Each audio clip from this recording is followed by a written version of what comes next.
साथ। और आज की इस क्लास में हम लोग जो है लेखांकन के सैद्धांतिक आधार, इसको हम लोग पढ़ रहे थे ना, इसके बारे में हम लोग जान रहे थे ना, इसके लेक्चर नंबर 2 में आकर के हम लोग लेखांकन के सैद्धांतिक आधार को जो है पढ़ेंगे, समझेंगे, देखेंगे और जानेंगे कि भैया हमारे लेखांकन के जो सिद्धांत हैं उसमें किन किन चीजों को शामिल किया जाता है और मुख्य रूप से इस चैप्टर में आपके एग्जाम में क्या पूछा जाएगा ये भी हम आज की क्लास में बताने वाले हैं। और इस क्लास में जो है बढ़िया से जो चीज आपके एग्जाम में पूछा जाएगा, डिटेल के साथ जो चीज आने वाले हैं उसको जो है हम पढ़ाने वाले, सिखाने वाले, समझाने वाले। ठीक है, तो ये थ्योरी का जो है एक इंपॉर्टेंट टॉपिक है जो पक्का, एकदम पक्का होता है कि आपके हाफ ईयरली एग्जाम में पूछे जाएंगे। ठीक है, और ये चीज आपको आना इसलिए भी जरूरी होता है क्योंकि हर जगह कहीं ना कहीं इसके बारे में जरूर आता है, जहां भी आप कॉमर्स से रिलेटेड कभी भी कोई भी एग्जाम दोगे तो ये आपको आना चाहिए। थ्योरी का एक इंपॉर्टेंट टॉपिक है, थ्योरी का एक बहुत जरूरी हिस्सा है। तो चलो हम लोग इस चीज को कंप्लीट करें। सारे बच्चे आ गए? चलो, हाँ, तो दिख तो रहे हैं सब लोग।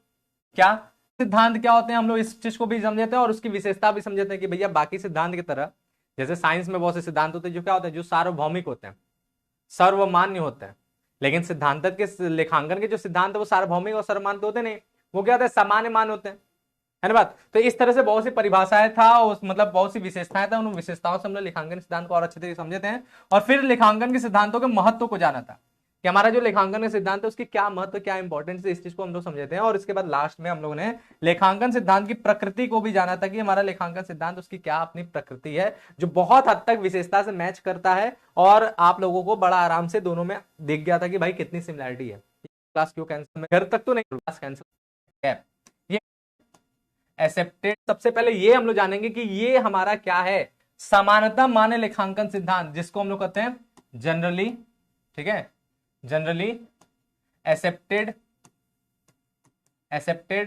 अकाउंटिंग, ठीक है, अकाउंटिंग प्रिंसिपल, ठीक है, प्रिंसिपल्स। ये क्या होता है जिसे शॉर्टकट में कहा जाता है, क्या, जिसे शॉर्टकट में कहा जाता है गैप, गैप, लेकिन स्पेलिंग क्या है, GAAP, गैप। ये गैप क्या होता है इसके बारे में जो है हम लोग आज की क्लास में जानेंगे कि ये होता क्या, इसका मतलब क्या है। ठीक है, ये हम लोग समझेंगे और इसके साथ साथ जो है इस चीज को समझने के बाद, देखने के बाद हम लोग ये भी जानेंगे कि जो हमारा गैप है समानता मान्य लेखांकन सिद्धांत, उसमें बहुत सी चीजें आता है, तो उसमें एक चीज आता है लेखांकन की अवधारणा, यही सबसे इंपॉर्टेंट इस चैप्टर का हिस्सा। तो इस चीज के बारे में भी हम लोग समझेंगे कि हमारा ये जो लेखांकन की अवधारणा है वो क्या है, वो हम लोग अच्छे से जानेंगे। ठीक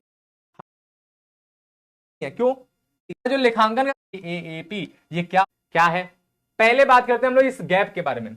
समानता मान्य लेखांकन सिद्धांत, जिसको हमने क्या बोला, जनरली एक्सेप्टेड अकाउंटिंग प्रिंसिपल, यानी GAAP, ये क्या होता है इसके बारे में जानो। ठीक है, इसके बारे में जानो, इसके बारे में समझो।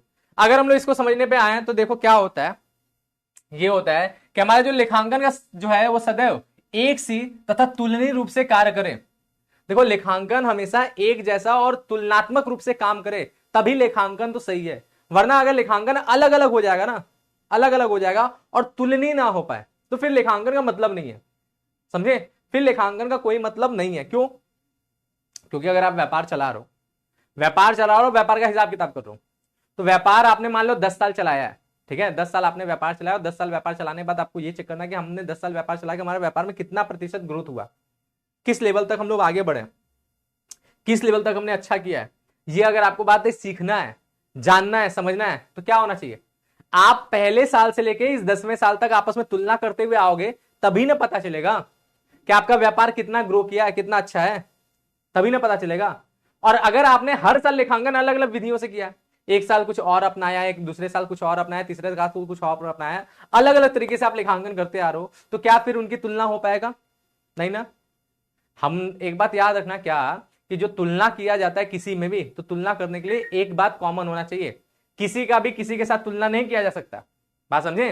हर बातें क्या होगा, हर बातें आपस में तुलनीय नहीं होती है, तुलना होने के लिए क्या होना चाहिए, कॉमन चीजें होना चाहिए, तुलना होने के लिए कॉमन चीजें होना चाहिए, है ना, बात समझ रहे हो। बंदर और मगरमच्छ की तुलना हो सकती है, बोलो, पेड़ पे रहने वाला जानवर है, मगरमच्छ पानी में रहता है, ठीक है, दोनों में अंतर भी बहुत है। बंदर जो है क्या है, शाकाहारी है, और ये हमारा क्या है, मगरमच्छ क्या, मांसाहारी है। कहां से तुलनात्मक कुछ है, आपस में तुलना करने लायक है, नहीं है ना, है ना बात। इसी तरह अगर हम बात करें टीचर्स में, तो हम अकाउंट्स पढ़ाते हैं, अब हमारी तुलना आप साइंस पढ़ाने वाले से करोगे तो क्या ये तुलना लायक है, ये तुलना का कोई मतलब कहां से आपस में, हम अकाउंट्स पढ़ाते हैं और कोई टीचर तुलना होने के लिए हमेशा क्या होता है, सिमिलैरिटी होना चाहिए, है ना बात, कुछ एकरूपता होनी चाहिए, कुछ कॉमन गुण होने चाहिए। सेम इसी तरह लेखांकन में भी हमें जब तुलना करना है तो हमें सिमिलैरिटी को अडॉप्ट करना पड़ेगा, सिमिलैरिटी को अपना स्वीकार करना पड़ेगा, अपने लेखांकन में डालना पड़ेगा, ठीक है, एकरूपता लानी पड़ेगी। जब तक एकरूपता नहीं आएगा तुलनात्मक नहीं हो सकता। तो इसी वजह से क्या है कि हमारा जो लेखांकन जो है हमेशा एक जैसी यानी एक रूपता के साथ और तुलनीय रूप से कार्य करे, ऐसा होना चाहिए। और इसी वजह से जो पेशेवर निकाय होते हैं, पेशेवर निकाय मतलब हर देश में, ठीक है, मतलब हर देश का मतलब ऐसा नहीं कि सारे के सारे देश, लेकिन जनरली अधिकतर देशों में, अधिकतम देशों में क्या होता है कि अपना एक पेशेवर संस्था होता है लेखांकन के लिए। जैसे भारत में कौन है, भारत में आप लोग सुने होंगे क्या, ICAI, इसके बारे में कौन सुना है, सुना है ICAI के बारे में, बोलो। मेरा सीए वाला वीडियो आपने देखा कि नहीं, जो सीए के ऊपर हमने एक वीडियो डाला है, देखा। तो जहां से सीए बना जाता है, जहां जिस संस्था से आप सीए बनते हो, वही संस्था भारत की शीर्ष पेशेवर लेखांकन संस्था है, अकाउंटिंग से रिलेटेड, है ना बात। तो इसी तरह हर देश में इस प्रकार की कुछ संस्थाएं होती हैं जो पेशेवर संस्थाएं होती हैं।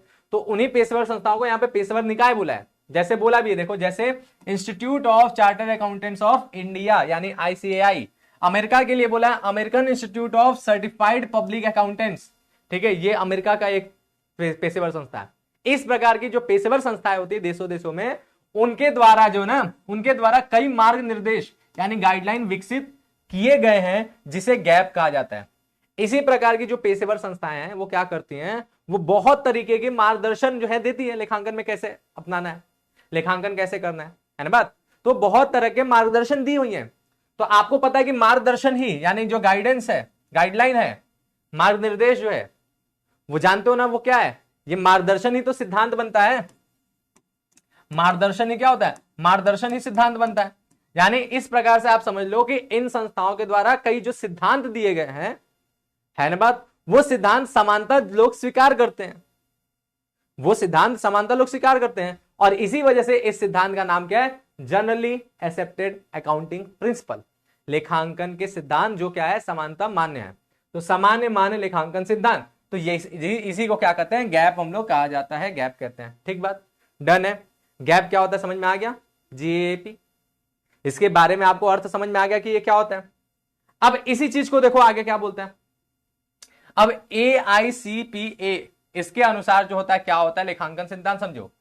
तो हमारा जो है इसके अनुसार, ठीक है, अब ये बोलोगे सर इसका मतलब क्या है, AICPA का मतलब क्या होता है, तो इसका फुल फॉर्म देखो यही है, American institute of certified public accountants, यही है AICPA, ठीक है, AICPA यही है, ठीक है। अब इसके अनुसार लेखांकन सिद्धांत क्या होता है, तो देखो, सामान्य मान यानी स्वीकृत लेखांकन सिद्धांत किसी समय इस विचार को व्यक्त करता है कि, क्या व्यक्त करता है, किस विचार को, कि आर्थिक संसाधनों एवं उत्तरदायित्वों को संपत्ति एवं दायित्वों के रूप में लिखा जाना चाहिए। जो हमारे आर्थिक संसाधन है, जो व्यापार में लगे हैं, उसे संपत्ति और दायित्व के रूप में लिखो, ताकि पता चले कितनी संपत्ति कितना दायित्व किसके बारे में। इसके किन परिवर्तनों को लिखा जाना चाहिए, लेखाबद्ध संपत्तियों एवं दायित्वों तथा इनमें होने वाले परिवर्तनों को किस प्रकार मापा जाना चाहिए, और कौन सी जो है सूचनाएं प्रकट की जानी चाहिए तथा इन्हें किस प्रकार प्रकट किया जाना चाहिए, और कौन से वित्तीय विवरण तैयार किए जाने चाहिए। यानी ओवरऑल देखा जाए तो ये क्या करता है, लेखांकन के सामान्य मान लेखांकन जो सिद्धांत है वो यही करता है कि लेखांकन से रिलेटेड सारी की सारी मार्गदर्शन देता है, सारे का सारा, कि किसे संपत्ति बनाना है, किसे दायित्व बनाना है, ठीक है, ये बताता है। ये बताता है कि हमें संपत्ति और दायित्व को लिखने का क्या तरीका है, उसे मापा कैसे जाएगा, उसे लिखा कैसे जाएगा, उसे लिपिबद्ध कैसे किया जाएगा, वो कब मापा जाएगा, कब लिखा जाएगा, फिर उसका वित्तीय विवरण में किस प्रकार से प्रस्तुतिकरण होगा, ठीक है, किस प्रकार के कौन से विवरण बनेंगे, किस प्रकार से उसने लेखांकन सूचनाएं निकलनी है, ये सारी की सारी बातें उसके अंदर होता। यानी ओवरऑल लेखांकन सिद्धांत देखा जाए तो लेखांकन से रिलेटेड सारे के सारे मार्गदर्शन प्रस्तुत करता है। ठीक, डन है, बात समझ में आया कि लेखांकन के जो है हमारे सिद्धांत क्या होते हैं। अब इसी चीज को देखो यहां पर, अब इस हिसाब से हमारा जो गैप है उसे इस 4 भागों में बांटा गया, ठीक है, सुविधा अनुसार इसे यानी गैप को 4 भागों में विभक्त किया गया। कौन कौन सा है, इन्हीं 4 भागों के रूप में हमारा पूरा का पूरा गैप शामिल होता है, इसे हम लोग को पढ़ना है, ठीक है। 4 भागों में क्या है, पहला जो है वो उसे कहते हैं हम लोग लेखांकन की आधारभूत अवधारणा या संकल्पनाएं, यही सबसे इंपॉर्टेंट है, इसी को सबसे मेन माना जाता है। कॉन्सेप्ट, ठीक है, कॉन्सेप्ट ऑफ अकाउंटिंग बोल लो तो आधारभूत अवधारणा या संकल्पना है, ठीक है। दूसरा हमारा क्या है कि लेखांकन के आधारभूत सिद्धांत। इसके अलावा लेखांकन के कुछ बेसिक प्रिंसिपल हैं, जो आधारभूत प्रिंसिपल है वो है, जिसे समानता लोग स्वीकार करते हैं, लेकिन इसके अलावा कुछ स्वयं सिद्ध भी हैं, ठीक है। फिर इसके बाद लेखांकन के आधारभूत परिवर्तनीय सिद्धांत। कुछ ऐसे सिद्धांत है जो लेखांकन के आधारभूत तो है लेकिन परिवर्तनीय है। परिवर्तनीय मतलब उसमें लगातार चेंजेस होता रहा है। ये वाले अपरिवर्तनीय यानी फिक्स है, इसमें जो है वो है, सब लोग मानेंगे, सब लोग पक्का इसको देखेंगे। लेकिन इसमें जो सिद्धांत है उसमें परिवर्तनीय है, यानी कुछ बदलता रहता है उसमें चीजें। आज 10 सिद्धांत है, कल 8 सिद्धांत होगा, फिर 5 सिद्धांत होगा, फिर 12 हो जाएगा, फिर ऐसे करके परिवर्तनीय है। मतलब वो कुछ लोग मानते हैं, कुछ लोग नहीं मानते, इस तरह से उसमें चेंजेस होता रहा। और फिर अगला लेखांकन प्रमाप, अकाउंटिंग स्टैंडर्ड। फिर अगला एक है कि लेखांकन प्रमाप होता है, अकाउंटिंग स्टैंडर्ड होता है, वो भी हमारा लेखांकन सिद्धांत का ही बात करता है, उसमें भी सारी बातें उल्लेख करता है। तो इस प्रकार से हमारे 4 पॉइंट्स में हम लोग ये पूरा का पूरा गैप, GAAP गैप को हम लोग इस 4 पॉइंट में अच्छे तरीके से पढ़ते हैं, समझते हैं, ठीक, डन है। तो चलो पहला स्टार्ट किया जाए। तो सबके पहले बताओ सब लोग कि सबको गैप समझ में आया क्या होता है? GAAP गैप क्या होता है, समझ में आया? बता दो कितने % बच्चों को समझ में आया भाई? क्योंकि इस GAAP गैप जो है इसको लेकर के जो है डेफिनेशन पूछा जाता है, आज से पूछा जाता है पूरा का पूरा। हाँ, तो बढ़ते हम लोग आगे। तो अगला हमारा जो हम लोग का पहला पॉइंट है कि ये लेखांकन के आधारभूत अवधारणाएं यानी संकल्पनाएं, ये क्या होता है, ठीक है, ये हम लोग जानने। तो देखो क्या बोला है कि हमारा लेखांकन के आधारभूत अवधारणाएं या संकल्पनाएं ये होता क्या है, इसके बारे में हम लोग जानेंगे। यही हमने क्या बोला कि यही सबसे इंपॉर्टेंट टॉपिक है, मेन टॉपिक इस चैप्टर से, जिससे सबसे ज्यादा क्वेश्चन पूछा जाता है, यही है, ठीक, जानो। तो देखो लेखांकन की जो आधारभूत अवधारणा है उन शर्तों या मान्यताओं को सम्मिलित किया जाता है जिन पर लेखांकन विज्ञान आधारित है। तो इस अवधारणा को जो बात किया जाए ना, ये एक ऐसी अवधारणा है जिस पर पूरा का पूरा लेखांकन, पूरा लेखांकन सिद्धांत इसी के ऊपर बना हुआ है, इसी को आधार मान के बनाया हुआ है, इसीलिए इसको आधारभूत अवधारणा कहते हैं। सबसे बेसिक यही है, पूरा का पूरा अकाउंटिंग जिस सोच, जिस समझ, जिस नियम के साथ चलता है, उसमें जो सबसे फंडामेंटल, सबसे बेसिक जो नियम है यही है। इसीलिए क्या होता है कि हम डायरेक्ट न्यूमेरिकल पे नहीं गए, न्यूमेरिकल समझाने से पहले हम क्यों थ्योरी समझा रहे हैं, ताकि आपको सारा एक एक पॉइंट्स, एक एक चीजें समझ में आता रहे, देखते रहो। सारा जब तक थ्योरी नहीं समझोगे तब तक आप जो है आगे के न्यूमेरिकल्स नहीं समझ पाओगे। ये नहीं कि थ्योरी छोड़ के आगे बढ़ने लगे, नहीं, ऐसे नहीं होता है। पढ़ाई करने का तरीका यही है कि पहले थ्योरी पढ़ाओ, भले ही थ्योरी प्रैक्टिकल से थोड़ा सा बोरिंग लगता है, अकाउंटेंसी में जनरली ऐसा होता है कि बच्चा आता है न्यूमेरिकल्स पढ़ने के लिए, न्यूमेरिकल समझने के लिए, थ्योरी पढ़ाने के लिए थोड़ा सा बोरिंग होता है। हम भी एक अकाउंट के टीचर के तौर पर थ्योरी पढ़ाना हमको भी उतना अच्छा नहीं लगता है, लेकिन इंपॉर्टेंट है भाई, समझना है। न्यूमेरिकल में हमको भी ज्यादा मजा आता है, थ्योरी में थोड़ा कम आता है। लेकिन थ्योरी ऐसा थोड़ी है कि एकदम बेकार है, पढ़ाओ ना भाई, पढ़ना पड़ेगा, समझना पड़ेगा, क्योंकि बिना इसके आगे आप नहीं बढ़ सकते हो, नहीं जान सकते हो, ठीक है। तो पूरा का पूरा यही समझना है कि हमारा जो ये अवधारणा है यही सबसे बेसिक कॉन्सेप्ट है जिस पर पूरा लेखांकन टिका हुआ है, और इसी को पृथक पृथक विद्वानों ने अलग अलग नाम से भी बताया गया। जैसे इसी अवधारणा को संकल्पनाएं भी कहते हैं, इसी को स्वयं सिद्ध भी कहते हैं, इसी को मान्यताएं भी कहते हैं। इसी प्रकार से इसके और भी कई ढेर सारे नाम से इसको संबोधित किया जाता है, ठीक। अब जब लेखांकन की अवधारणा का अगर हम लोग अर्थ समझें, लेखांकन की अवधारणा एक्चुअल में उसका मतलब क्या होता है, तो अगर हम लोग लेखांकन की अवधारणा का अर्थ जानने पे आए तो देखो सामान्य शब्दों में अवधारणा का अर्थ उन मौलिक विचारों से है। अब मौलिक विचार क्या होता है? मौलिक विचार क्या होता है? तो मौलिक विचार उस विचार को कहते हैं जिस विचार, जो किसी भी बात का सबसे पहला सोच होता है, उसी को मौलिक विचार कहते हैं। किसी भी बात के लिए सबसे पहला जो सोच होता है उसी को मौलिक विचार कहते हैं। जैसे आपने जब कॉमर्स पढ़ने का एकदम डिसाइड किया होगा कि हमें कॉमर्स पढ़ना चाहिए, हमें कॉमर्स सब्जेक्ट चूज करना चाहिए, तो इस बात के लिए सबसे पहली बार आपके दिमाग में जो बात उठा, जो थॉट उठा, उसी को मौलिक विचार कहेंगे। बताओ क्या सोच के आपने कॉमर्स लिया, जल्दी से बताओ तो। आप लोगों ने क्या सोच के कॉमर्स लिया? जब आपने ये बात डिसाइड किया होगा, ये बात आपने सोचा होगा, ठीक है, जब आपने ये बात सोचा होगा कि हाँ हमें कॉमर्स लेना है, तो क्या सोच के आपने कॉमर्स लेना सोचा? पहली बार आपके दिमाग में क्या बात उठा? सबसे पहले आपके दिमाग में क्या बात आया कि हाँ इस कारण से हम कॉमर्स लेंगे? बोलो क्या आया था, बताओ। क्या पैसा के लिए बैंक के लिए कॉमर्स में, क्योंकि हमें कॉमर्स लेना मन नहीं था। मेरा हमेशा से फेवरेट सब्जेक्ट जानते हो क्या? साइंस और मैथ्स रहा है ना बात, हमेशा से। और क्लास 10th में मेरा साइंस मैथ्स में ही सबसे अच्छा नंबर थे, बाकी सब में एकदम एकदम गोबर थे, एकदम बर्बाद, ठीक है, एकदम बेकार थे। लेकिन फिर हुआ क्या कि परसेंटेज उतना खास आया नहीं 10th में, तो होता है ना प्रेशर घर वालों का, रिश्तेदारों का, सबका, तो वही हुआ मेरे साथ भी। तो एक नॉर्मली उस समय जैसे कॉमर्स उस समय ऐसी तरह से लिया ही जाता था, कॉमर्स सब कोई अपने मन से नहीं लेता था। हाँ, 9th-10th में भी हमने कॉमर्स लिया था, मेरे पास ऑप्शनल सब्जेक्ट के तौर पे कॉमर्स ही था। वो समय हम अपने मर्जी से कॉमर्स लेते हैं कि यार एक नया सब्जेक्ट है, चलो नया चीज सीखेंगे, क्योंकि मेरा हमेशा से आदत है नई नई चीजें पढ़ना, नई नई चीजें खोजना, आज तक मेरा वही आदत है। बहुत सी किताबें हम पढ़ते रहते हैं, बहुत सी किताबें, सब्जेक्ट वाली नहीं, इधर उधर की, पढ़ना सीखना समझना सोचना, ये मेरा जो है हॉबी है, एक तरह से आदत है। ठीक है, तो ये बात है। तो मेरे भैया का नंबर बहुत अच्छा है, वो अपने स्कूल के रैंक 1 स्टूडेंट थे, मतलब उन्होंने क्लास 10th में अपने स्कूल में रैंक 1 लाया, टॉप किया पूरे स्कूल में, और हम कहीं दूर दूर तक मेरा कहीं नामो निशान नहीं था। और सेम हम दोनों लोग का 10th एक साथ हुआ है, आगे सारी पढ़ाई हम लोग की एक साथ हुई है। ठीक है, तो ये बात हुआ कि भैया ने जो है इतना अच्छा नंबर लाया, और हम भाई हम भी तो भाई उसी घर के हैं, चिराग, लेकिन हम जो है बुझता हुआ चिराग दिख रहे थे और वो है उजला चिराग दिख रहे थे, उनकी रोशनी अच्छी फैली, भाई टॉप कर गया। तो सबने बोला कि यार देखो दोनों भाई एक ही फील्ड में मत जाओ, देखो हमको कैसे पटाया लोगों ने कि भाई कॉमर्स कैसे लेना है, नहीं तुम साइंस मत लो ना, तुमसे हो भी नहीं पाएगा, शायद तुम्हारा नंबर देखो अच्छा नहीं, हाँ मानते हैं तुमने साइंस में अच्छा किया, तुमने मैथ्स में अच्छा किया है, लेकिन देखो इसने इसका रैंक देखो, ये देखो कितना अच्छा है, तुम देखो। ठीक है, और पटाया इस तरह से क्या दोनों भाई जरूरी है एक ही फील्ड में जाओ, तुम कॉमर्स ले लो, इसको साइंस लेने दो, ऐसे ऐसे करके सबने हमको कॉमर्स पढ़ने लगा। तो चलो ये मेरा था ना, क्या होता है तो मौलिक विचार मतलब उसी को हम लोग जो सबसे पहली बार दिमाग में आता है थॉट। ठीक है, बोले कि हमें भी साइंस पसंद है, ठीक है अच्छी बात है।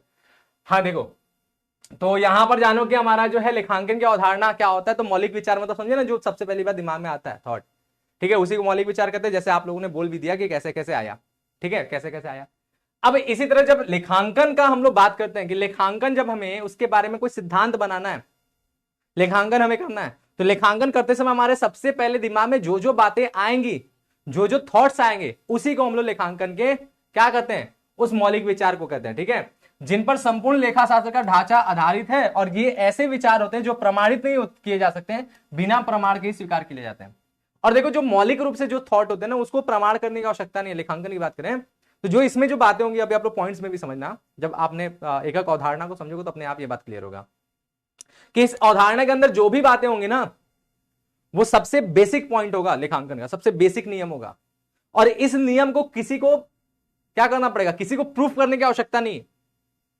इस नियम को कभी किसी को प्रूफ करने की आवश्यकता नहीं है, ऑटोमेटिकली प्रूफ होगा, ऑटोमेटिकली स्वयं सिद्ध होगा, अपने आप में सिद्ध होगा, इसे सिद्ध करने की कोई आवश्यकता नहीं। ये लेखांकन के जो है मौलिक आधार है, मौलिक विचार है, जो लेखांकन की अवधारणा कहलाता है।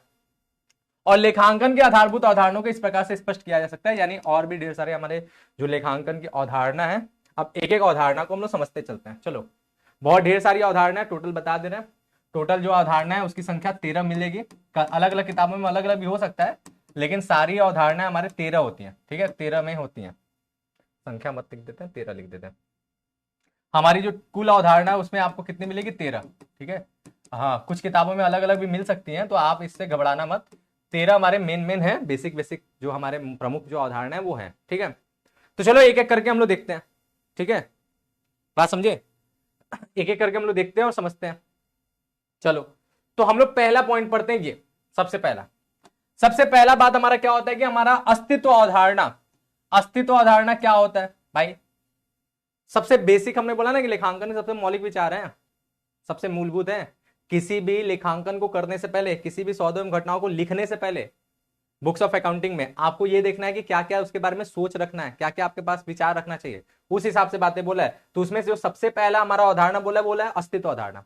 अस्तित्व मतलब किसका अस्तित्व, तो जानो जब भी हम लोग लेखांकन करते हैं तो हमारा दिमाग किस तरह से काम करता है, क्या हमें दिशा निर्देश फॉलो करना है। तो लेखांकन जब भी हम लोग करते हैं तो लेखांकन में हमारे दो तरह के लोग होंगे, एक हो गए व्यापार का मालिक। ठीक है, जैसे यहां पे आदित्य ए फॉर आदित्य समझ लो, तो आदित्य जो है ये हो गया, और इनका आदित्य अपने साथ एक कंपनी चला रहे हैं, उसका नाम है ए एंड कंपनी। आदित्य जो है एक कंपनी चला रहे हैं, उसका नाम होगा ए एंड कंपनी। ठीक है, आप समझे, तो ए और ए एंड कंपनी ये दो लोग हो गए। आदित्य ने एक बिजनेस खोला है ए एंड कंपनी नाम के, आदित्य जो है इस बिजनेस को कर रहा है। अब हमारा जो लेखांकन का अस्तित्व अवधारणा ये कहता है कि हम जब लेखांकन करते हैं तो लेखांकन करते समय लेखांकन में जो व्यापार का मालिक होता है, ठीक है, जो व्यापार का मालिक होता है और जो व्यापार होता है हमारा, ठीक है, जो हमारा व्यापार होता है, इन दोनों को अलग अलग मानना चाहिए। इन दोनों को अलग अलग मानना चाहिए। इन दोनों का अस्तित्व जो है, इन दोनों का जो व्यक्तित्व है, अस्तित्व है, ये अलग अलग होगा। ये दोनों की एंटिटी अपनी अपनी है।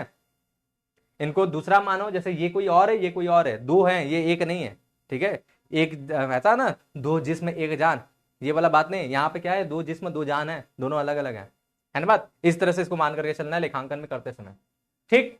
और कैसे करना है भाई, तो इसी वजह से इस अवधारणा में जब हम लोग लेखांकन करते हैं तो ध्यान रखना, हमारी सारी की सारी लेखांकन इसके हिसाब से होती है। यानी लेखांकन करने का नजरिया हमारा व्यापार का होता है। व्यापार के मालिक के आधार पर हम लोग लेखांकन नहीं करते, किसके आधार पर लेखांकन करते हैं, व्यापार के आधार पर। तो इस वजह से हमें जब भी लेखांकन करना होगा तो हमें यह ध्यान रखना है कि व्यापार ने कितना रुपया आया, व्यापार से कितना रुपया गया, व्यापार ने माल खरीदा है या व्यापार ने माल बेचा है, व्यापार ने किसी को भुगतान किया है कि व्यापार को किसी से भुगतान मिला है। समझ रहे हो, सारा का सारा सोच, सारा का सारा दिमाग व्यापार के अकॉर्डिंग लगाना है कि व्यापार के साथ क्या लेन देन हो रहा है। समझे, आपको सब कुछ क्या करना है, व्यापार के हिसाब से सोच करके चलना है कि व्यापार के साथ क्या लेन देन हो रहा है। मालिक के साथ क्या हो रहा है उससे नहीं मतलब है, व्यापार के साथ क्या हो रहा है भाई। व्यापार में पैसा आया है, व्यापार के पास पैसा गया है, व्यापार को भुगतान मिला है, व्यापार ने भुगतान किया है, व्यापार ने माल खरीदा है, व्यापार ने माल बेचा है, व्यापार ने क्या किया है, ठीक है। सब व्यापार के हिसाब से सोचना है। धन्यवाद। तो यही बोलता है अस्तित्व अवधारणा, ठीक। तो यही देखो क्या बोला है, लेखांकन में व्यवसाय का अस्तित्व उसके स्वामी या प्रबंधक से पृथक एवं स्वतंत्र होता है, यानी अलग होता है। और लेखांकन के लिए व्यवसाय स्वयं में एक पृथक इकाई होता है। लेखांकन के लिए व्यापार खुद ही अपने आप में एक पृथक इकाई अलग है भाई, अपने मालिक से उसका पहचान नहीं, ठीक है। जब कोई भी व्यक्ति व्यापार में अपनी पूंजी लगाता है, चाहे वो व्यवसाय के लिए दायित्व मानी जाती है, ठीक है, तो लगाता है तो वो व्यवसाय के लिए दायित्व मानी जाती है। इसी प्रकार उस व्यक्ति द्वारा निजी कार्यों के लिए व्यवसाय से राशि निकाले जाने पर उसे पूंजी में से कमी माना जाता है, इससे व्यावसायिक दायित्व में कमी आती है। इस प्रकार अस्तित्व अवधारणा में वित्तीय सूचनाएं व्यवसाय के स्वामी की गतिविधियों से संबंधित ना होकर व्यवसायिक सत्ता की गतिविधियों से संबंधित होती है। इस प्रकार से जो भी इसमें सूचनाएं मिलता है, यानी लेन देन की जो भी बातें होती है, वो सब किससे माना जाता है, व्यापार से संबंधित माना जाता है, व्यापार के स्वामी से संबंधित नहीं माना जाता है, ठीक है। और इसी अवधारणा के अनुसार व्यवसाय को व्यवसाय में, ठीक है, इसी अवधारणा के अनुसार व्यवसाय को व्यवसाय में लगी पूंजी की सीमा तक व्यवसाय का लेनदार माना जाता है। अब ये क्या बोल रहा है बार बार, तो इसको समझो। यहां पे आपने समझाना कि ये दोनों अलग अलग है, ठीक है। फिर से समझो, ये दोनों अलग अलग है, यानी ए जो है व्यापार का मालिक है और ए एंड कंपनी इसके द्वारा चलाया गया व्यापार है, ठीक है। ये दोनों अलग अलग है। अब आप जानते हो कि व्यापार को चलाने के लिए, व्यापार को शुरू करने के लिए व्यापार में कुछ पैसा लगाना पड़ता है, इसी को कहते हैं पूंजी। तो ए जब व्यापार में अपना धन लगाता है, पैसा लगाता है व्यापार चलाने के लिए, इसी को क्या कहते हैं, पूंजी कहते हैं, यानी कैपिटल। पूंजी मतलब कैपिटल कहते हैं, ठीक। अब ये जो कैपिटल है ये क्या है, ये व्यापार के पास गया ना, इसने इसको दिया है, तो व्यापार इस पूंजी को क्या करता है, व्यापार इस पूंजी को रखा रहता है अपने पास एक दायित्व के तौर पे, भैया उसने हमें पैसा दिया यानी हमें कभी ना कभी लौटाना है, ठीक है। तो व्यापार इसको किस हिसाब से अपने पास ट्रीट करता है कि ए एंड कंपनी से हमने पैसा लेकर के रखा है और हमें कभी ना कभी अपने मालिक को उतना पैसा चुकाना है, देना है, ठीक है।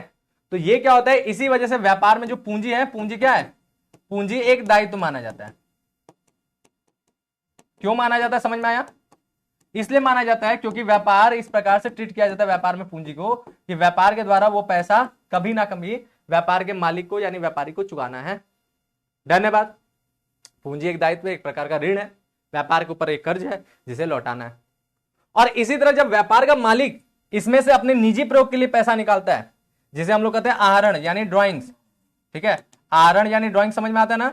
जब व्यापार का मालिक अपने व्यापार से निजी प्रयोग के लिए पैसा निकालता है तो आहरण क्या होता है, इस तरह से माना जाता है कि व्यापार के मालिक ने अपना पैसा निकाला यानी पूंजी अपना कम कर लिया, अपना दायित्व कम कर लिया, इसे दायित्व की कमी मान लिया जाता है, ठीक। डन है। ये कहता है मुद्रा मापन अवधारणा, मनी मेजरमेंट कॉन्सेप्ट, मुद्रा मापन अवधारणा, मनी मेजरमेंट कॉन्सेप्ट। अब ये क्या कहता है भाई, ये क्या कहता है, तो ये लेखांकन का दूसरा बेसिक जो है रूल है बोल लो, या बेसिक कॉन्सेप्ट है बोल लो। ये क्या कहता है, ये कहता है कि आपका जो व्यापार है ना, उस व्यापार में आपको लेखांकन तो करना है, जो लेन देन हो रहा है उसको आपको लिखना ही है। तो क्या हर चीज को लिखेंगे हम लोग, व्यापार में जितनी भी चीजें व्यापार को इंपैक्ट डालता, प्रभाव डालता है, क्या सब चीज को लिखेंगे ना। ये कहता है मुद्रा मापन, यानी ये कहता है कि लेखांकन में केवल उन्हीं चीज को लिखेंगे जो क्या होंगे, व्यापार के अंदर केवल उन्हीं गतिविधियों को लिखना है जो क्या होंगे, जो होंगे मौद्रिक, जो होंगे मौद्रिक। मौद्रिक का मतलब जिन्हें हम लोग मुद्रा में व्यक्त कर सकें, जिस भी चीज को मुद्रा में हम लोग व्यक्त कर पाते हैं, जिस भी चीज को हम लोग मुद्रा में लिख पाते हैं, समझा पाते हैं, बता पाते हैं, उसी चीज को लेखांकन के अंदर शामिल करता है। जो चीज मुद्रा में नहीं बताया जा सकता है, नहीं लिखा जा सकता है, नहीं नापा जा सकता है, उस चीज को लेखांकन में कभी शामिल नहीं कर सकते हैं। जैसे आप बताओ कि हम कितना रुपए तक का कितना अच्छा पढ़ाते हैं, मेरी क्वालिटी को आप मुद्रा में नाप करके बताओ जल्दी से। आपको हम आपको पढ़ा रहे हैं, आपको अच्छा या बेकार जिस प्रकार से भी लग रहा है, आप उसको मुद्रा में बताओ कि हम कितने रुपए तक का आपको पढ़ा रहे हैं। बताओ जल्दी से, रुपया में बता सकते हो? मेरे पढ़ाने के स्टाइल को, मेरे पढ़ाने से आपको जो हम समझा रहे हैं उसे आप रुपया में, मुद्रा में व्यक्त कर सकते हो? बोलो, किया जा सकता है? मुद्रा में नहीं नापा जा सकता, ये ठीक है। आप जब 100 में से 100 तकलीफ भी नहीं बताया जा सकता, लेकिन फिर भी वो काम कर रहा है दर्द के बावजूद भी, क्या बता सकेगा कि वो कितने तकलीफ में होने के बावजूद काम कर रहा है, कितने दर्द में होने के बावजूद काम कर रहा है, उसे मुद्रा में लिखा जा सकता है? पता है क्यों ना, जिस किया जाता है। तो डन है। तो ये बात देखो, इस अवधारणा के अनुसार समस्त लेन देन एवं घटनाएं जिसे मुद्रा में मापी जानी चाहिए, लेखांकन में केवल उन्हीं लेन देनों एवं घटनाओं को अभिलेखित किया जाता है जिसका मापन मुद्रा में संभव हो। जिन तथ्यों का मौद्रिक मूल्य नहीं होता है, लेखांकन की दृष्टिकोण से उसका कोई महत्व नहीं, चाहे यह तथ्य कितना भी महत्वपूर्ण क्यों ना। जिस भी तत्व का कोई मौद्रिक मूल्य नहीं बता सकते, इसका मूल्य है, उसे आप जितना भी इंपॉर्टेंट हो आप लेखांकन में शामिल नहीं कर सकते। जैसे एग्जाम्पल के तौर पर किसी कर्मचारी का ईमानदारी, है ना बात, किसी कर्मचारी का ईमानदारी, देखो अब कर्मचारी का ईमानदारी बहुत इंपॉर्टेंट चीज है कि नहीं? कर्मचारी का जो ईमानदारी है वो बहुत इंपॉर्टेंट चीज है भाई, बहुत इंपॉर्टेंट है, क्योंकि कर्मचारी ईमानदार होगा तो व्यापार तो बहुत अच्छा चलेगा ना। लेकिन उस ईमानदारी को हम मुद्रा में नहीं बता सकते कि वो कितना जो है ईमानदारी से उसका क्या असर पड़ रहा है, कितने रुपए का ईमानदार है, तो उसकी ईमानदारी को हम लिख नहीं पाएंगे। ठीक है, तो ये एक बात हो जाता है। अब यहां पे जैसे बोला है, जैसे 50 क्विंटल का जो है अनाज खरीदा, 10 टीन तेल खरीदा और 20,000 वर्ग फीट का प्लाट खरीदा, ठीक है, और 10 कमरों वाला भवन खरीदा और 2 कंप्यूटर जो है खरीदे और 5 टेबल एवं 20 कुर्सियां खरीदी।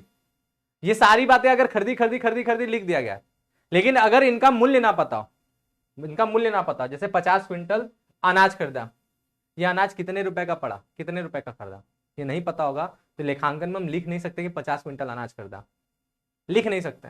हमें पता चल गया 50 क्विंटल अनाज इतने रुपए का खरीदा, तभी लेखांकन में लिख पाओगे। ठीक है, तो यही बोल रहा है, इन सभी का लेखांकन तभी संभव है जब इनका मूल्य मुद्रा में व्यक्त किया जाए। अगर मुद्रा में व्यक्त नहीं किया गया होगा तो इनको होते हुए भी आप लिख नहीं पाओगे, जरूरी होते हुए भी नहीं लिख पाओगे। ठीक, चलो नेक्स्ट बात देखो, सर अगर बिजनेसमैन ईमानदार नहीं हो तो नहीं, हम एवं व्यवसाय की स्थिति की जानकारी अंकों में बोलता है, फर्क तो पड़ता ही, आपको पता है। धारणाओं में एक सर्वमान्य तो कभी ना कभी डूबेगा ही, बर्बाद होगा ही होगा, है ना बात। ठीक, चलो डन है। आगे क्या बोलता है, आगे देखो, ये बोलता है कि मुद्रा मापन की अवधारणाओं में एक सर्वमान्य मापन इकाई विभिन्न आंकड़ों को भारित करने में सहायक होती है, जिससे व्यापारिक परिणाम एवं व्यवसाय की स्थिति की जानकारी अंकों में प्रस्तुत की जा सकती है। देखो, मुद्रा मापन की अवधारणा जो है, तो हर देश की अपनी मुद्रा है, करेंसीज है कि नहीं बात? क्या सभी देश में सेम टू सेम करेंसी चलता है? ऐसा है क्या कि हमारे देश में जो करेंसी चलता है वही देश दूसरे देश में भी सेम टू सेम करेंसी चलता है? ऐसा तो है नहीं, हर देश की अपनी अपनी करेंसी है। जैसे भारत की अपनी करेंसी क्या है? INR यानी इंडियन रुपीज, ठीक है, जिसका सिंबल इस तरह से होता है ना बात। इससे तरह अमेरिका की करेंसी क्या है? अमेरिका की करेंसी USD यानी यूनाइटेड स्टेट डॉलर, जिसका सिंबल इस तरह से होता है ना बात, जानते हो ना। तो इसी तरह से क्या होता है, सबका अपना अपना करेंसी होता है। तो हर देश अपने मुद्रा मापन की जब बात करता है तो मुद्रा मापन किस में करता है? मुद्रा मापन वो अपनी करेंसी में करता है, ठीक है। तो अपनी करेंसी के हिसाब से वो उस अंकों में उसको प्रस्तुत करता है। जैसे भारत में आर्थिक लेन देन का एवं घटनाओं को मापन की सर्वमान्य इकाई क्या है? रुपया है। रुपया की जगह यहाँ पे भारतीय रुपया लिखना, केवल रुपया नहीं, क्योंकि रुपया बहुत से देशों में चलता है, ठीक है। यह जन स्वीकार मुद्रा है तथा व्यावसायिक व्यवहारों में विभिन्न विनिमय का माध्यम भी है, और इसी रुपया के हिसाब से हमारा सारा लेखांकन होता है। डन है, अमेरिकी डॉलर हो जाएगा, ठीक है। चलो ठीक, बात क्लियर हो गया, आगे बढ़ लो, है ना। ये हो गया हमारा दूसरा अवधारणा। तीसरा देखो अवधारणा क्या कहता है। तीसरा अवधारणा कहता है क्या, बड़ा इंपॉर्टेंट है, चालू व्यवसाय अवधारणा अथवा निरंतरता संबंधी अवधारणा, जिसको इंग्लिश में कहते हैं कंटिन्यूटी कॉन्सेप्ट या फिर गोइंग कंसर्न कॉन्सेप्ट, ठीक है। ये क्या कहता है, अब हम लोग जब लेखांकन करते हैं तो हम लोग इस चीज को भी ध्यान में रखते हैं, इस अवधारणा को। ये सबसे बेसिक है, समझ लो ना, ये सबसे बेसिक अवधारणा चल रहा है। डाउट चेक प्लीज, क्या आ गया? तो जब भी हम लोग लेखांकन करने जाते हैं ना, तो लेखांकन करते समय हम ये नहीं सोचते कि हमारा व्यापार जो है इतने दिन में बंद हो जाएगा, है ना बात। लेखांकन करते समय अभी हम कभी भी अपने व्यापार का एंडिंग पीरियड नहीं सोचते कि व्यापार इस दिन बंद हो जाएगा। ये सोच के कभी लेखांकन नहीं किया जाता है। लेखांकन हमेशा क्या सोच के किया जाता है कि व्यापार चलता जाएगा चलता जाएगा चलता जाएगा, इसका कभी कोई अंत नहीं होगा, व्यापार अमर की तरह समझा जाएगा। लेखांकन करते हैं व्यापार चलेगा चलेगा चलेगा, उसका कोई अंतिम तिथि नहीं है, वो कभी बंद नहीं होगा, ये सोच के लेखांकन किया जाता है। और यही सोच के व्यापार भी चलाया जाता है। क्या कोई भी व्यापारी व्यापार खोलते समय अपना ये सोचता है क्या, बताओ? कोई भी व्यापारी व्यापार स्टार्ट करते समय ये सोचता है 1 साल चला के बंद कर देंगे, 2 साल चला के बंद कर देंगे, 5 साल चला के बंद कर देंगे, ये सोच करके व्यापार किया जाता है क्या? कि व्यापार करने वाला यही बोलता है, चालू व्यवसाय की अवधारणा कहता है कि व्यापार चलता जाएगा, ठीक है, व्यापार चलता जाएगा और इसका कभी अंत नहीं होगा, ठीक है, और अंत नहीं होगा। यही हमारा चालू व्यवसाय की अवधारणा कहता है, ठीक। अब इससे क्या फर्क पड़ता है भाई, ये बात समझ में आ गया कि चालू व्यवसाय की अवधारणा ये कहता है कि व्यापार जो है चलता जाएगा चलता जाएगा चलता जाएगा और इसका कभी कोई अंत नहीं होने वाला, इसका कोई अंतिम कोई तिथि नहीं आने वाला है। तो इसका प्रभाव क्या पड़ेगा? इसका प्रभाव ये पड़ेगा कि इस वजह से व्यापार में कभी भी क्या होता है, कभी भी खाते बंद नहीं होते, खाते के शेष बने रहते हैं। अगर किसी से पैसा लेना बाकी है तो हम लिख देंगे, क्यों? क्योंकि हमें पता है हमारा व्यापार आगे चलेगा, वो हमको आके ला के पैसा देगा। और अगर किसी को पैसा देना बाकी है तो उसको भी लिखेंगे, क्यों? क्योंकि हम जानते हैं कि व्यापार चलता रहेगा और हमें आगे उसको पेमेंट करना है। तो इसी वजह से इस व्यवसाय, इस अवधारणा की वजह से समायोजन के काम होते हैं, उधार लेन देन होते हैं। उधार का मतलब क्या होता है? भविष्य में करना, भविष्य में पैसा चुकाना, यही तो उधार लेन देन होता है। और भविष्य में अगर व्यापार बंद हो जाएगा तो फिर उधार लेन देन कोई करेगा क्या? किसी को पता रहेगा कि ये व्यापार जो है 2 साल बाद बंद हो जाएगा, 1 साल बाद बंद हो जाएगा, तो उसके साथ कोई लंबा ट्रांजेक्शन करेगा? आप कहीं से जा रहे हो क्या करने के लिए, कहीं पे जा रहे हो, आपने किसी को उधार माल आपको बेचना है, किसी व्यापार को, और आपको पता है कि ये कल भाग जाएगा, तो क्या आप उसको उधार दोगे कि भाग जाएगा, बंद कर देगा? नहीं ना। तो चालू व्यवसाय की अवधारणा ये कहता है कि व्यापार जो है निरंतर चलता रहेगा, निरंतर चलता रहेगा, कभी बंद नहीं होगा, ठीक। ये इसका कॉन्सेप्ट है और इसी वजह से इसमें समायोजन होता है। तो देखो क्या बोला है ना, तो चालू के अनुसार लेखा पुस्तकों में व्यवहारों को लेखांकन इस पर चलता रहेगा, निरंतर चलता रहेगा, कभी बंद नहीं होगा, ठीक। ये इसका कॉन्सेप्ट है और इसी वजह से इसमें समायोजन होता है। तो देखो क्या बोला है, इस अवधारणा के अनुसार लेखा पुस्तकों में व्यवहारों को लेखांकन इस प्रकार, इस मान्यता के आधार पर किया जाता है कि व्यवसाय सतत रूप से, सतत मतलब कंटिन्यूअस, ठीक है, रूप से अनिश्चित काल तक चलता रहेगा। इसका आशय यह कदापि नहीं कि व्यवसाय स्थायी एवं अमर है। अच्छा, सतत रूप से चलता रहेगा तो ये मतलब नहीं कि व्यापार कभी जिंदगी में बंद ही नहीं होगा, कभी ना कभी व्यापार बंद होगा, क्योंकि हर चीज जो है कभी ना कभी बंद होता ही है। जो भी चीज आज में है, बना है, वो कभी ना कभी उसका नष्ट होगा, अंत होगा, लेकिन कब होगा ये पता नहीं है, और ना ही व्यापार में हमें उस चीज को जिक्र करना है ये कब होगा। हमें लेखांकन में हमें यही समझना कि व्यापार चलता रहेगा, बस यही मतलब है, ठीक है। तो जब तक व्यवसाय के समापन की स्थिति उत्पन्न नहीं हो जाती तब तक यह माना जाता है कि व्यवसाय जो है दीर्घकाल तक चलता रहेगा। वह वर्तमान योजनाओं की पूर्ति और दायित्वों के भुगतान करने में सक्षम है, ये भी मान करके हम लोग चलेंगे कि भविष्य में वो पेमेंट कर सकता है, ले भी सकता है। और व्यवसाय की ना तो इच्छा है और ना ही आवश्यकता है कि उसका समापन किया जाए। और लेखांकन करते समय ये भी सोचना है कि व्यापार की इच्छा भी नहीं कि वो बंद हो, और ना ही उसकी कोई जरूरत है कि वो बंद हो, ठीक है, अथवा उसकी गतिविधियों को सीमित किया जाए, इसलिए उसकी गतिविधियों को सीमित भी नहीं किया जाता, ठीक है। इसमें व्यवसाय की आर्थिक स्थिति खराब होने अथवा निकट भविष्य में बंद होने की संभावना होने पर भी लेखांकन के समय यह मान्यता रखी जाती है। जैसे क्या होता है ना, व्यापार जब चलता रहता है तो पता चल जाता है कि हाँ बेकार स्थिति चल रहा है, बेकार स्थिति चल रहा है, व्यापार एकदम घटिया चल रहा है, हमको लग रहा है कि 2 साल 3 साल में व्यापार बंद हो जाएगा, ऐसा फील होने लगता है। कोई भी व्यापार उसका जो है डाउन पॉइंट आता है, जब वो गिरने लगता है, वो बर्बाद होने लगता है, तो पता चल जाता है कि हाँ इसमें दम नहीं बचा, अब ये बंद हो जाएगा, ठीक है। ये भी पता चल जाता है कि 1 साल में बंद हो जाएगा, आधा महीने में हो जाएगा, 6 महीने में बंद हो जाएगा, ऐसा पता चल जाता है। लेकिन ये पता होने के बावजूद भी, ये पता होने के बावजूद भी लेखांकन आपको उसी तरह से करना है जैसे व्यापार चलता रहेगा, चलता रहेगा, कभी बंद नहीं होगा। क्योंकि आपने सोचा कि बंद हो जाए, मान लो कोई एक टर्निंग पॉइंट में व्यापार उठ गया, तो ये लेखांकन करने का ये नियम है कि वो इसी तरह से करना है कि व्यापार चलता रहेगा। जिस दिन व्यापार बंद नहीं हो जाता, समझो जैसे आज व्यापार बंद हो गया, तो आज आप लेखा करोगे बंद होने का, उससे पहले तक आप सारा का सारा लेखांकन ऐसे ही करते रहोगे जैसे व्यापार चलता रहेगा।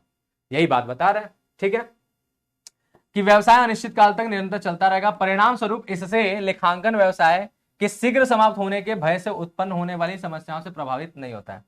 इसी वजह से इसमें क्या होता है कि समायोजन करने में कोई दिक्कत नहीं होता है, आराम से आप समायोजन कर सकते हो, उधार लेन देन कर सकते हो, सब चीज लिख सकते हो, ठीक। तो ये हो गया हमारा अगला तीसरा कॉन्सेप्ट, डन है। 3 बातें समझ में आया? पहला क्या?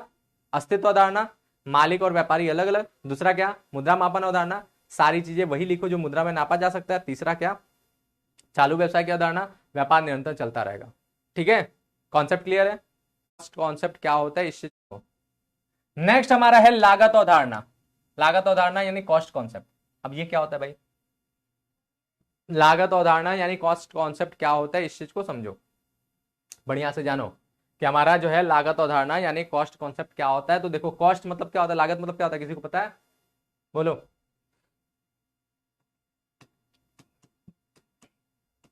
लागत या कॉस्ट क्या जानते हो आप लोग इसके बारे में? किसी को कुछ पता है?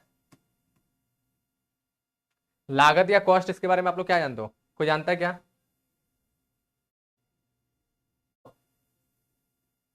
हमको लगा आप तो सही बता दोगे। Purchase price of goods, Vanshika Agarwal ने ठीक बोला कुछ ठीक है, बहुत बढ़िया। हाँ, किसी चीज को बनाने में कितना खर्च हुआ है, ठीक है। आदित्य जाट आपने भी कुछ हद तक ठीक बोला, ठीक है, बहुत बढ़िया, बहुत अच्छी बात है, सही है। तो देखो क्या होगा, लागत का मतलब एक तरह से समझ लो, लागत जितना लगा जितना पड़ा, इसको पड़त भी कहते हैं। ठीक है, जैसे आप गए, है ना बात, आप गए और आपके घर में जो है कहीं पार्टी रखा गया, कोई फंक्शन, कोई पार्टी है, खाने पीने का कोई व्यवस्था है, ठीक है। तो पार्टी हो गया, पार्टी उटी सब खत्म हो गया, ठीक। अब बैठ के आप हिसाब किताब करने लगे, यार इस रुपए में इतना गया, इस रुपए में इतना गया, खाने पीने में इतना गया, सजावट में इतना गया, मेहमान नवाजी में इतना गया। इस तरह से आपने कुछ कुछ चीजों में लिख लिया खर्चा, पूरा खर्चा लिख लिया। लिखने के बाद पता चला कि कुल खर्च इतना हुआ है, तो आप क्या बोलोगे? बोलोगे कि पार्टी की लागत कितनी पड़ी? इतनी पड़ी। समझे? तो लागत का मतलब क्या है? एक तरह से किसी भी चीज को, किसी भी चीज को करने में किया गया खर्च, किसी भी माल को खरीदने में किया गया खर्च। बात समझे? यही होता है हमारा लागत। डन है बात? ठीक। तो आप बस इतना जान लो कि लागत का मतलब पड़त की कोई कितने चीज, कोई भी चीज कितने में पड़ा, कोई भी चीज कितने में लगा, उसकी कितनी रुपए लगी। जैसे माल का उत्पादन होता है, उत्पादन में भी लागत होता है कि उत्पादन यानी माल को बनाने में कितना रुपया लगा, यह माल का लागत हो गया। ठीक है, अगर मान लो हम लोग माल बना नहीं रहे बल्कि माल खरीद रहे हैं, तो माल को खरीदने में जो खर्चा किया वो उस माल की लागत हो गया मेरे लिए। जैसे ये पैनल जिसका हम इस्तेमाल कर रहे हैं, ये डिजिटल बोर्ड जो हम पढ़ा रहे हैं, क्या इसको हमने बनाया? नहीं ना, हमने तो इसको खरीद के लाया। तो हमने जब इसको खरीद के लाया तो इसमें जो खर्चा हुआ ये क्या है? ये इसकी लागत है। समझे बात? तो बात क्लियर हो गया कि लागत मतलब क्या हो गया। अब लागत अवधारणा क्या कहता है? तो लागत अवधारणा का संबंध पहले याद रखना किस चीज से, सबके साथ नहीं है। लागत अवधारणा का संबंध है स्थायी संपत्तियों से जनरली। ठीक है, लागत जो है इस अवधारणा का जो संबंध है वो किससे? स्थायी संपत्तियों से। ठीक है, स्थायी संपत्तियों से या केवल संपत्तियों से भी बोल सकते हो। तो यह अवधारणा यह कहता है कि आप लेखांकन में जब भी संपत्तियों का लेखा करो तो लेखा करते समय संपत्तियों को उसके लागत मूल्य पे लिखो। ठीक है, हमेशा लेखांकन में जब भी हम संपत्तियों को लिखते हैं तो हमेशा उस संपत्तियों को किस मूल्य पे लिखते हैं? उसके लागत मूल्य पर लिखते हैं, ना कि उसके वर्तमान या प्रतिस्थापन मूल्य पे लिखते हैं। ना, कितने में संपत्ति पड़ा है हम उस मूल्य पे लिखते हैं, यही कहता है लागत अवधारणा। ठीक है, जैसे कोई संपत्ति है वो जो है 5 लाख रुपए का है, ठीक है, लेकिन जैसे मान लो हम बनारस में रहते हैं, हमको वो संपत्ति खरीदना 5 लाख रुपए का, और वो संपत्ति बनारस में नहीं मिल रहा, वो संपत्ति कहां पे मिल रहा है? वो संपत्ति केवल क्या हैदराबाद में मिल रहा है, ठीक है, या बैंगलोर में मिल रहा है, या मुंबई मिल रहा है, कोई भी जगह मान लो। ठीक है, तो हमने क्या किया? हमने जो है वहां से खरीदा, वहां से हमने खरीदा। तो हमने जब खरीदा तो पहले उसका हमने क्या किया? परचेस प्राइस पेमेंट किया कि भैया कितने में हमने खरीदा, वो दिया। अब वो संपत्ति वहां से डायरेक्ट, तो वहां पे हमारे पास डोरेमोन वाला एनीवे डोर भी नहीं है कि वहां पे हमने दरवाजा खोला, संपत्ति डाला, यहाँ पे खुल गया, ऐसा तो है नहीं। अब हमें क्या करना पड़ेगा? अब हमें उस संपत्ति को वहां से यहां तक लाना पड़ेगा। ठीक है, तो उसके लिए हमें क्या करना पड़ेगा? उस संपत्ति के लिए जो भाड़ा लगेगा लाने में वो खर्चा करना पड़ेगा। ठीक, अब संपत्ति हमारा उस शहर से अपने शहर तक आया, यहाँ पे आ गया मेरे घर तक, इसमें जो खर्च हुआ वो भी हो गया। फिर उसके बाद वो संपत्ति मान लो ऐसी संपत्ति है जिसे हम जाकर के इंस्टॉल नहीं कर सकते और हम खुद से नहीं चला सकते। जैसे एक छोटा सा मशीन होता है, मान लो मिक्सी की बात करें, मिक्सर की बात करें, वो क्या होता है? आपने अपने किचन में लगाया, चालू किया मिक्सर ग्राइंडर, वो आराम से चलने लगा, ग्राइंड होने लगा, है ना बात? तो ये तो हो गया नॉर्मल सा, हम लोग आराम से अपने हिसाब से कर लेते हैं, अपने उसको कोई इंस्टॉल करने की जरूरत नहीं पड़ता है। लेकिन आप अपने घर में जब एसी लगवाओ तो क्या आते हो आप खुद से उसको कस उसके लगा देते हो क्या? नहीं ना, उसके लिए क्या होता है? इंस्टॉलेशन के लिए एक व्यक्ति आता है जो उसका इंजीनियर होता है, वो आता है, इंस्टॉल करता है, फिर चलाता है कि नहीं? बात समझ रहा हूं? तो वो जो है क्या करता है कि भैया अपना इंजीनियर आके उसको इंस्टॉल करता है, तो उसको पैसा देना पड़ता है। तो उसी तरह वो 5 लाख की मशीन ऐसी है जिसको इंस्टॉलेशन कराना पड़ेगा, तो हमने इंस्टॉलेशन पे भी खर्चा किया। ठीक, अब उस मशीन की जब लागत बोलेंगे तो जानते हो कितना रुपया हुआ, उसका परचेज प्राइस, उसका लाने में जो खर्चा हुआ, उसका इंस्टॉलेशन में जो खर्चा हुआ, ये सारा का सारा चीज उस मशीन की लागत में गिनी जाएगी। बात समझे? तो लागत का मतलब क्या हुआ, लागत का मतलब आप कह सकते हो कि इस मशीन को इस्तेमाल करने में जो जो चीजें खर्चा हुआ। और हम लोग लागत अवधारणा ये कहता है कि लेखांकन में जब भी हमें संपत्ति को लिखना है वो उसके लागत मूल्य पर लिखना है, उसके वर्तमान मूल्य या प्रतिस्थापन मूल्य पर नहीं लिखना है। जैसे मान लो हमने संपत्ति खरीदा और वो संपत्ति कुछ ही दिन बाद उसका दाम अचानक बढ़ गया, ऐसा भी तो होता है ना, संपत्ति का दाम बढ़ जाता है, अचानक उसका मार्केट में दाम बढ़ गया, हमने सस्ते में खरीदा, उसका दाम बढ़ गया, तो क्या हम उसके बढ़े हुए दाम को लिख देंगे? नहीं, बिल्कुल नहीं। उसके प्रतिस्थापन, उसके जो है वर्तमान मूल्य को नहीं लिखेंगे। और अचानक उसका दाम घट भी गया तो हम क्या घटे हुए दाम पे लिख देंगे? नहीं, जितने में हमने खरीदा है हम उसी दाम पे लिखेंगे और उसी दाम के हिसाब से आगे सारे के सारे वर्षों में उसका लेखांकन लेकर के चलते रहेंगे। यही कहता है लागत लेखांकन। ठीक है, लागत अवधारणा। इस अवधारणा के अनुसार समस्त स्थायी संपत्तियों का लेखांकन उसके लागत मूल्य पर अथवा क्रय मूल्य पर किया जाना चाहिए। ठीक है, लेखांकन के समय उसके वर्तमान मूल्य क्या है या उसका प्रतिस्थापन मूल्य क्या है, इस पर कोई भी ध्यान नहीं देना है, उसको नहीं देना है। और आगामी वर्षों में स्थायी संपत्ति पर जो भी ह्रास लगता है, यानी एक होता है संपत्ति के मूल्य में कमी को नापते रहते हैं, उसको ह्रास कहते हैं। तो ह्रास भी किसके हिसाब से होता है? ह्रास भी उसके लागत मूल्य पर ही आकलन किया जाता है, यानी क्रय मूल्य पर ही आकलित किया जाता है, उसी पे आपको उसको गणना करके अपलिखित किया जाएगा। इस अवधारणा में संपत्ति जिस मूल्य पर प्राप्त की जाती है उसका लेखा उसी मूल्य पर किया जाता है, तथा ऐसी वस्तुएं या सेवाएं जिन्हें प्राप्त करने की कोई लागत ना हो। ये एकदम इंपॉर्टेंट बात याद रखना। अगर कुछ ऐसी चीजें हैं जिसको प्राप्त करने में आपका कुछ खर्चा नहीं लग रहा है, ठीक है, कोई ऐसी वस्तु है या कोई ऐसी जो है सेवा है जिसे प्राप्त करने में कोई भी लागत नहीं लगा है, तो उसको पुस्तकों में नहीं प्रदर्शित किया जा सकता है। जैसे तकनीकी कुशलता में वृद्धि या आदि, जैसे कार्य करने का अगर तकनीक बढ़ गया, आपने तकनीक विकास कर लिया जिसकी वजह से उत्पादन बहुत अच्छा होने लगा, बहुत बढ़िया हो गया, तो आप उस चीज को नहीं लिख सकते हो क्योंकि उसके लिए आपने कोई खर्चा नहीं किया। जैसे मान लो आपको कहीं से कोई गिफ्ट दे दिया है, ठीक है, कोई गिफ्ट दे दिया जिसके प्राप्त करने का आपको कोई खर्च नहीं हुआ, कुछ नहीं हुआ, आपको फ्री में मिल गया, ऐसे ही मिल गया, तो आप क्या करोगे? उस चीज को नहीं लिखोगे लेखांकन में। ठीक है, क्योंकि उसके लिए कोई लागत नहीं लगा। हमेशा लेखांकन में क्या होता है, जब लागत पड़ता है किसी चीज का तभी लिखना है, बिना लागत की चीजों को लेखांकन में शामिल नहीं करना है। डन, क्लियर है? बात समझ में आ गया? लागत लेखांकन, सॉरी लागत अवधारणा। डाउट देख ले क्या आ गया, सारी बातें कि क्या होता है, कैसा होता है। और एक बच्ची ने बोला कि सर हमें अस्तित्व अवधारणा नहीं समझ में आया। अस्तित्व अवधारणा दोबारा से देखना, समझ में आ जाएगा, कोई ऐसा बड़ा बात नहीं है जिसको ना समझ में आए। ठीक, बाकी सारी चीज समझ में आया ना? अगर हम शॉर्टकट में बोले तो हम फिर से चारों को रिवाइज करें, फिर से सुनो चारों जो अभी तक पढ़ा है। पहला अवधारणा अस्तित्व अवधारणा। अस्तित्व अवधारणा कहता है कि मालिक और व्यापार दो अलग अलग एंटिटी हैं, दोनों अलग अलग समझा जाता है। और हम लोग लेखांकन व्यापार के हिसाब से करते हैं, मालिक के हिसाब से नहीं करते हैं। यानी सारे सौदे व्यापार के साथ वही माने चाहिए, मालिक के साथ नहीं। यानी व्यापार ने पेमेंट दिया, व्यापार ने पेमेंट दिया, इस प्रकार से हमें सोचना है। ठीक है, दूसरा मुद्रा मापन अवधारणा ये कहता है कि सभी चीजों का लेखांकन तभी संभव है जब उसको मुद्रा में नापा जा सके। जिस चीज को मुद्रा में नहीं नापा जा सकता उसको नहीं लिखते हैं। जैसे हमने क्या बताया, जैसे गुणों को, भावनाओं को, इन सबको, कष्ट को, इन सबको मुद्रा में नहीं नापा जा सकता। ठीक, अगली बात हमने बोला क्या? अगली बात हमने बोला जिसका हमने नाम बोला चालू व्यवसाय की अवधारणा। चालू व्यवसाय की अवधारणा वो अवधारणा है जिसमें क्या होता है, व्यापार निरंतर चलता रहेगा, निरंतर चलता रहेगा, यही मान के लेखांकन करना है।